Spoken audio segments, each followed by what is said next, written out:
Today on StampTV, I'm going to show you an elegant card project featuring the new Shabby Spring StampTV kit, along with the free vintage cut sample pack that comes in the kit. Let me show you the tools and products you need to make this card project. First, you're going to need some ink, and I am using the Gina K Designs Fresh Asparagus ink. I'm also using the Turquoise Sea ink, and for this project, I'm going to use the dark chocolate ink. Now, our dark chocolate ink and our charcoal brown ink are very similar. The charcoal brown is a little bit more muted, and for this project, I want a real bright, vibrant brown color, so I'm going to use the dark chocolate. Then you're going to need a marker, and I'm using the Cool Shadow BG10 marker. This is the Copic Sketch. Along with that, I'm going to use some of the Gina K Designs Fresh Asparagus ribbon, and this is our double stitched in the 5/8 of an inch. I'm also going to use some of our cardstock, the Turquoise Sea, the charcoal brown, and the ivory, and then I have some smaller pieces cut and an extra in case I need it. Going to use some scissors. I have my Tim Holtz scissors, some 1/4 inch pop dots, and some adhesive, and I'm going to need some stamps.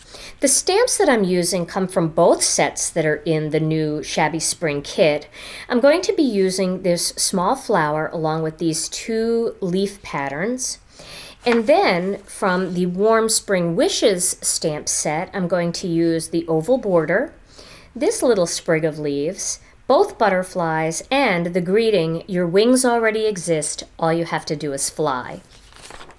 I'm also going to create a little border down at the bottom of my card front using my Scor-buddy. And you can use your Scor-buddy or Scor-pal, anything like that will work. Okay, so when you get these vintage cuts, you are going to notice, I have a couple over here, you're going to notice that when you take them out of the package and you hold them up against another piece of the same color cardstock, you're going to notice that there is a little burnished or almost a burnt little brown edge, almost like it was flame cut. And that is a really cool addition to our vintage cuts. What's so cool about that is, I don't know about you, but I like to do a lot of monochromatic cards where you use ivory on an ivory card base. And sometimes those panels all blend together. But with that little bit of a burnished edge, that will make those pieces stand out from one another and give you a lot more dimension without actually sponging any color around the outside. Plus, you could never get a sponge into these really tight areas. It's very even, so it's almost like there's a very fine burnished border around each piece. Now, I'm going to use both a large butterfly and a side view butterfly. Now let me tell you, when you do this the very first time, make sure you use this butterfly. And the reason why is because it might take you 1 or 2 tries to really get the feel of what it feels like to stamp on these pieces. And with the butterfly, if you don't get it exactly where you want it, you could flip it over and use the other side because the butterfly is symmetrical. The side one, you can't do that because it'll be facing in the opposite direction. So do your first try on the butterfly that is the full butterfly with the big wingspan. Okay, and then I'm going to use some of the dark chocolate for this, and I'm going to ink up this butterfly using that dark chocolate, and I want to get it nice and inky. Make sure I get it inked up. Now, it's really best if you can stand up to stamp onto these little pieces, but if you can't, just make sure you lean over and get a good view so that you know you're stamping right in the center of that piece. And this is very similar to stamping on, if you have an electronic cutter like a Silhouette or a Cricut, stamping on pieces after you cut them. It's pretty easy to do, especially with the clear stamps, but your first time might feel a little tricky. You'll get used to it in no time.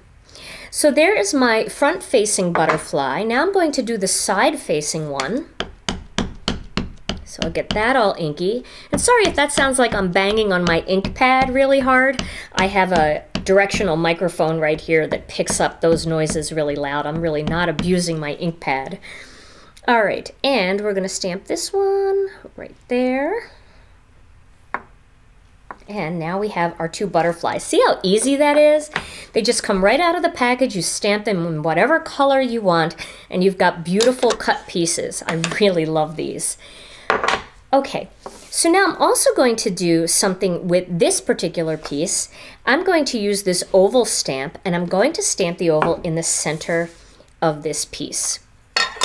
Again, using the dark chocolate.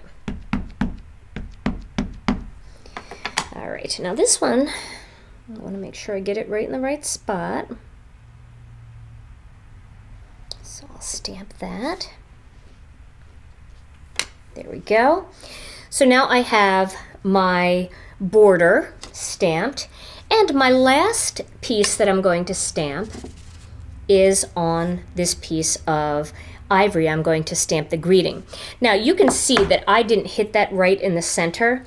If you really have trouble over and over again not being able to hit it in the center with standing up and looking straight down, then use your Stamp-A-Majig. It's very easy, and then you can line it up perfectly every time and never worry about it. I'm going to take one more shot on the back, and then I'll use the best one. That's what I usually do. So I'm going to pull this a little bit closer to me, so it might be out of frame for a second. My head might get in the way, but all right, that's a little bit better, so I'm happy with that. Just leaning over it really does make a difference, but I try not to get my head in the way of the camera. Okay, so we have those pieces ready to go in our dark chocolate. And now I'm going to stamp the greeting right down here at the bottom of this piece of ivory. And once again, I'm going to use dark chocolate.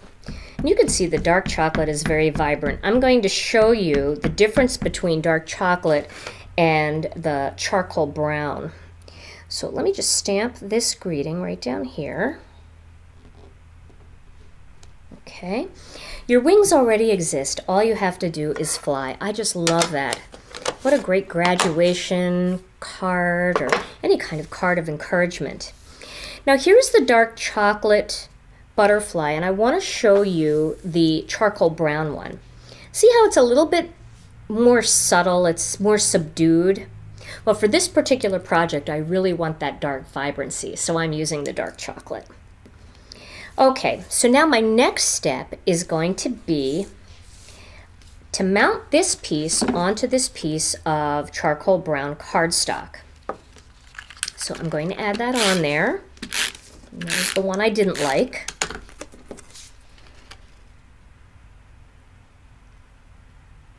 All right. And then this whole panel is going to go on top of a piece of turquoise sea. So I'll do that now too. And then I'm going to show you a really cool little technique. If you don't have any kind of dies and ovals and things, but you want to give the illusion that this piece is actually a separate piece and cut out, this is a great way to do it, and it's really fun. I'm going to use the BG10 Cool Shadow Copic marker, and I'm going to color right around the outside of this oval. And what's fun about this is you can use any colors that you want. You can match, you can mix and match, you can create patterns, you can use watercolors to do this if you prefer. But this is going to give that oval the look of being a separate piece. So you're actually just coloring in this frame. And that is just such a fun look and a lot easier than using a die cutting machine, especially if you're like me. My daughter's a swimmer, as a lot of you know, and swim meets usually consist of all day at prelims and then all night at finals. So that's a lot of sitting in the bleachers. And although I love to watch the kids swim, some of those events get really long and I like to keep my hands busy.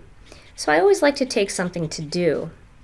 And the vintage cuts makes it really easy to take pieces with you without needing any machines or any tools, any punches. Keeps your bag light, and you have all kinds of different colors and shapes at your disposal.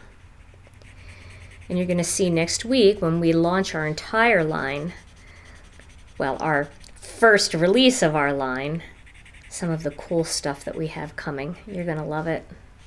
Okay, so that gives me the look of a separate oval and then a separate background. And this is a little bit kind of blotchy only because my marker is starting to run out of ink. Do you believe that as long as I've had this particular marker, I have never re-inked it? So it is getting a little bit light on the ink. And I would just have to go over it a few more times just to make sure that I lay down enough color to get rid of all of that streakiness, which that's what I'm doing now. But you can see how fun that is. This would even be fun to paper piece. You could do it in 4 sections and just have little seams. That would be really pretty too. Okay, so there is my frame. Now I'm going to stamp some leaves inside that frame.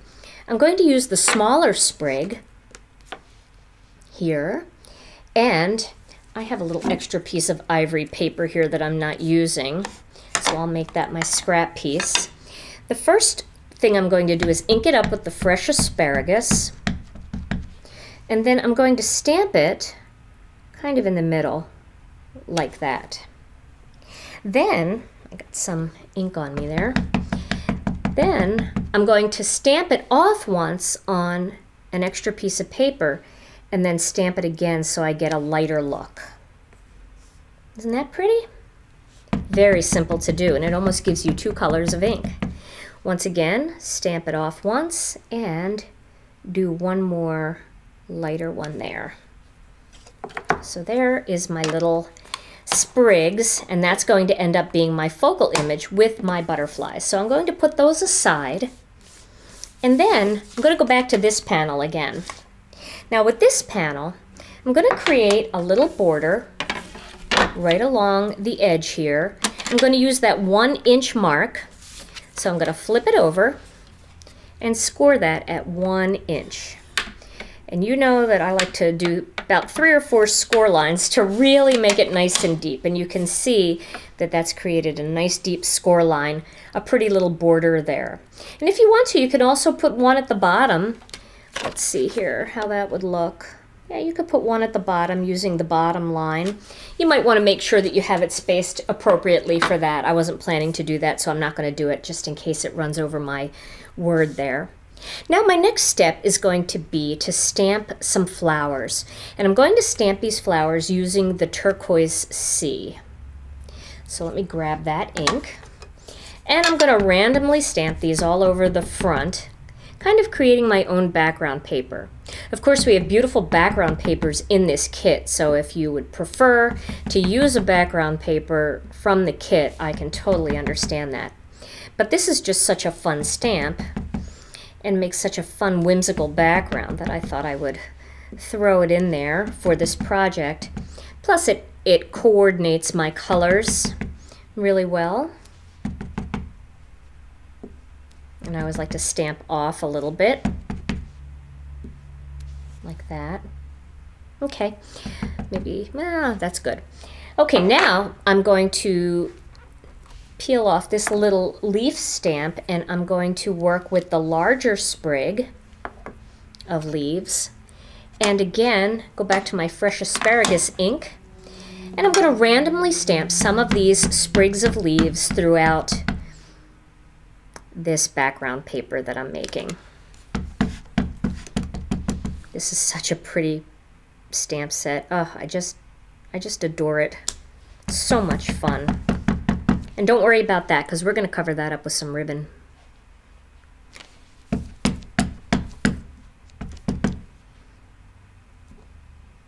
we go. Do one more over here, just coming in a little bit. And let me wipe off my table so I don't get that on anything. Now I'm going to use the smaller leaf pattern, and that one goes in the opposite direction, so that'll give it a little bit more interest. Put one here. And if you wanted to coordinate the colors a little bit, you could actually stamp this one off first, and then it would be a lighter version green than the fresh asparagus, so it would match your focal image. So that's another option for you if you decide you want to do that. Let's put a couple couple little ones there. Well, that looks pretty good. I love making my own backgrounds. They're so much fun. And you never know what color combinations are going to look great. Try them with all different things. Add some mango in there. Okay, now my next step here is going to be to cut a piece of ribbon here. And you can see that's going to cover up that leaf. I'm going to put it right to that border. And you may decide that the border isn't really worth it. You can cover up the border. You don't have to have it there. I kind of like the border because it lines up the ribbon for me. All right, and before I do that, I'm going to adhere that onto this piece of charcoal brown cardstock. Put these two pieces together. It's easier for me to hold it. I'll put it down in a second so you can see. Okay, so there we go. And now I'm going to place this right up against that border. And I'll flip that over and tape it on the back. Okay. So now I have my pretty backdrop for my focal image. Now I'm going to put this whole piece onto a piece of Turquoise Sea Card Base. Adding a little bit of tape on the ribbon so it doesn't come up. I always seem to grab a thread in there.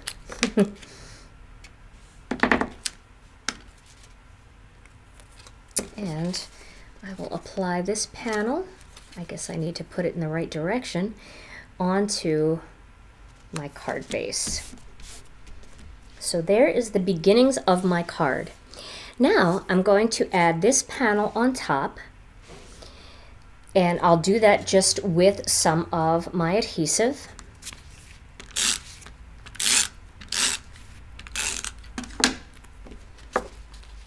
Make sure I have that lined up well. Looks pretty good. And now my final step is to add these pretty butterflies. And I'm going to do that using these 1/4 inch pop dots. I'm going to, you could put 2 or 3 on the back of each one if you want. Well, on the back of the small one. On the large one, you're not going to want 2 or 3, and I'll show you why. So this one I'm going to place right up here. So you can see that one is nice and elevated. Now this guy is going to go down here, but what I'm going to do is I'm going to fold it a little bit in the center. Just like that. You can see how I've kind of folded it a little bit. And then I'm going to use one single pop dot right in the center of this butterfly's body, adhere it to where I want it by pressing down in the center, and then once again pulling up on those wings. So now that butterfly, if you look down on that card, that butterfly is elevated from the card. He actually looks like he's flying. And when you mail it, it will go flat, but if you hand deliver it, you can kind of push it up again and make it appear as though it's flying. Next week, we will be launching the first set of vintage cuts, including frames, shapes, borders, and more. These cuts will come in a few of our Gina K Designs Pure Luxury cardstock colors, with many more to come. And I will also be showing you an easy way to organize your vintage cuts so you can find exactly what you're looking for.